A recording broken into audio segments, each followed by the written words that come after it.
With an unmistakable head of hair, no eyebrows until recently, and a theme song that seemingly goes with everything, Andrew, you are not the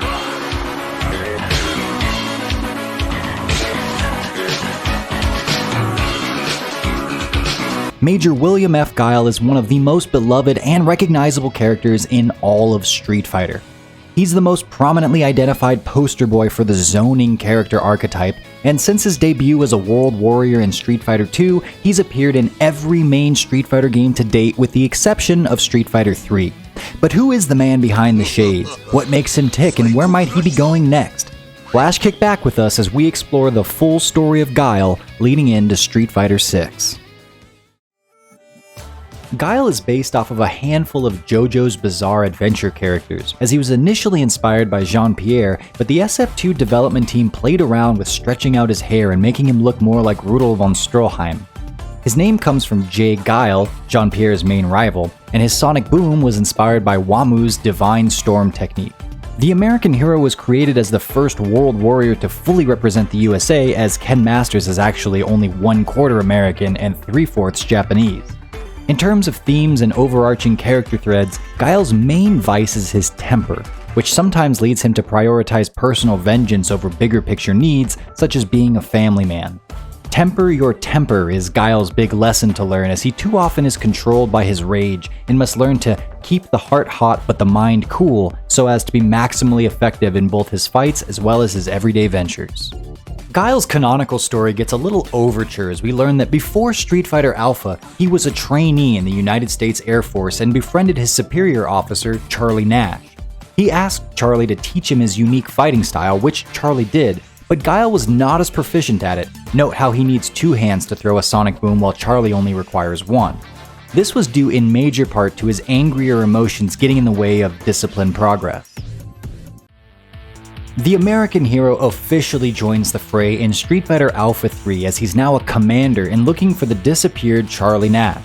Guile teams up with Interpol officer Chun-Li and the pair hunt down Shadaloo in Thailand, where they indeed find Charlie, who is there on a secret mission to stop the evil dictator M. Bison. Guile tells Charlie that they can leave as the Air Force has scheduled an airstrike on the secret Shadaloo base, but Charlie isn't convinced that will kill Bison and feels they need to hunt him down and stop him personally. The pair actually disagree so heavily here that they come to blows, but wouldn't you know it, Bison appears at that very moment and they decide to take him on instead. The pair actually bests the evil dictator together and he's forced to flee behind gunship fire. They then go to the secret base to destroy it as well as Bison's psychodrive machine by planting bombs. They encounter Bison once again, and Charlie sacrifices himself to hold the evil dictator and ensure he's caught in the blast while Guile escapes. This leaves our American hero sad, reflective, and haunted as he stands on a mountaintop alone with his thoughts during his ending, now wearing Charlie's dog tag. Next up is Street Fighter II. Bison survives the explosion from Alpha and puts on the second World Warrior tournament in an attempt to lure out many of the fighters he's recently developed beefs with. Guile is now dead set on vengeance for his friend, notably leaving behind his wife and small child while pursuing this goal. In Guile's endings in the games, he defeats Bison and allows him to live instead of becoming a murderer like him. In the Street Fighter II animated movie, however, he gets his ass handed to him by Bison, who lets him live. Either way, Bison is still on the loose after Street Fighter II, and in one account, after the tournament ends ambiguously, Guile and Team Good Guys proceed to chase Bison out into the wilderness and corner him. Bison blows himself up in a psycho-suicide, but spoilers, he doesn't die, and this just ends up being a means of escape. Street Fighter IV comes next on the timeline, and in the events leading up to the game, Guile, Chun-Li, and Cammy find themselves going around putting out fires by the new SIN or Sin organization led by Seth.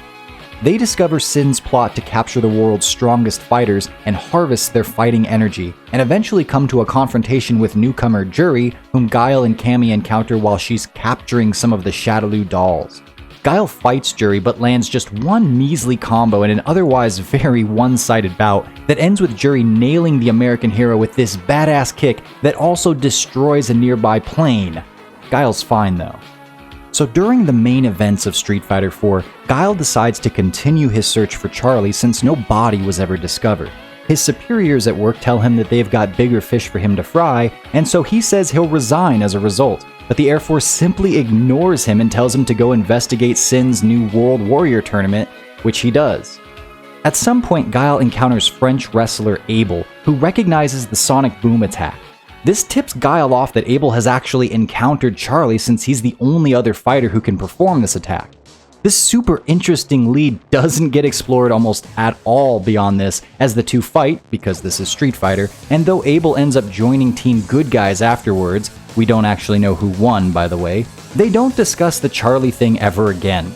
Guile is not used as a central figure in the story here, but more of a side character who gets a little development here and there. Team Good Guys eventually do foil Sin's plot as Ryu defeats Seth, but as far as Guile's contributions go, despite finding a ton of evidence about Sin, the organization's political reach is too far and ultimately no justice is ever attempted by the legal systems.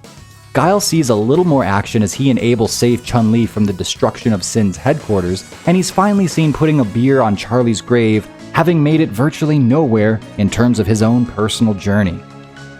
We move right along to the events leading up to Street Fighter V, where Guile is now palling around with Abel.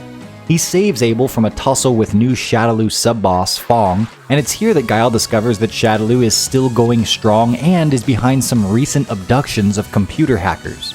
When Fong flees, Guile tells a hot-headed Abel not to simply chase, as that might lead to a trap. Our American hero then has a flashback to when he was given similar advice by Charlie.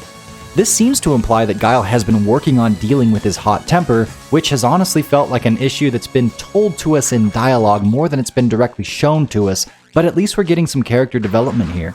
The two then venture to an abandoned SIN laboratory where they discover Operation Chains, the new big bad guy plot to spread chaos around the globe via a series of evil Black Moon satellites. Said laboratory proceeds to inexplicably start crumbling and falling apart because, well, that's what laboratories and secret bases all inevitably do in Street Fighter, and Guile saves Abel in a way that sort of mirrors his endeavor with Charlie way back in the Alpha days, only this time he actually saves his friend. Street Fighter V's A Shadow Falls main storyline sees Guile as a part of Team Good Guys as they set out to thwart Operation Chains by finding and bringing together 7 keys which are disguised as chess pieces.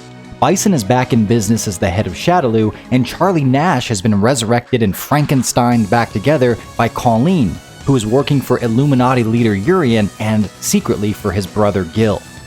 They bring back Charlie in an effort to thwart Bison, and though his time alive is limited as he'll eventually break down, he has gained a new ability to absorb energy. Guile first encounters Charlie on the streets of New York in the aftermath of a massive power outage caused by the Black Moon satellite that's hovering above.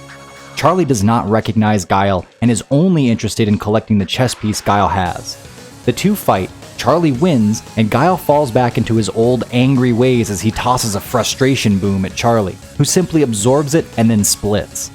Okay, so you'd think that after more than 20 years of building up this lost friendship and having Guile's main story fueled by his search for Charlie, they'd, actually do something with it now that the two are finally back together in the same game. What happens? Guile and Charlie do reunite as Team Good Guys plans their next move back at the Kanzuki estate, but the pair simply hold down a brainwashed Abel while Charlie uses his new powers to cure him, and then Guile throws Charlie his dog tags as the former walks away. That's it. This is one of the franchise's longest running threads with one of its most prominent characters. No trying to remember their past, no drumming up old themes to see how they've evolved, nothing. Charlie goes on to sacrifice himself in another fight with Bison, and Guile watches, even going as far as to stop Chun-Li from helping. He has virtually no reaction to his best friend being killed again, and what's more, that's actually where we've essentially left off with Guile, as he does almost nothing else in A Shadow Falls and didn't appear in all the events of Street Fighter 3. So now Street Fighter 6 is on the horizon, and Guile has been revealed as part of the starting playable roster. We know he's older, and that he's finally grown a pair of eyebrows, but what might Capcom do with him next?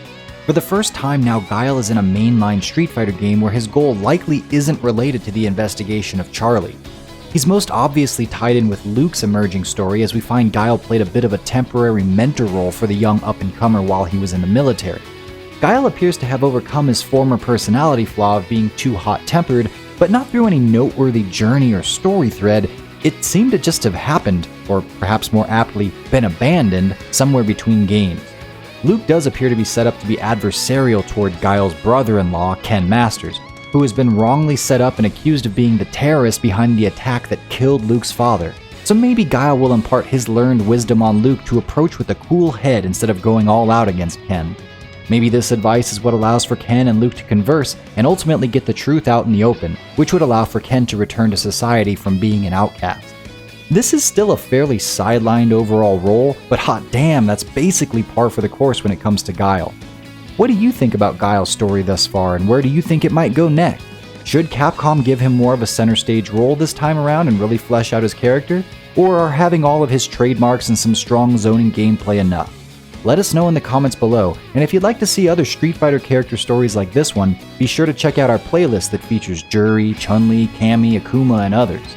I've been John Velociraptor Guerrero for EventHubs. Thank you so much for watching, and we'll see you in our next video.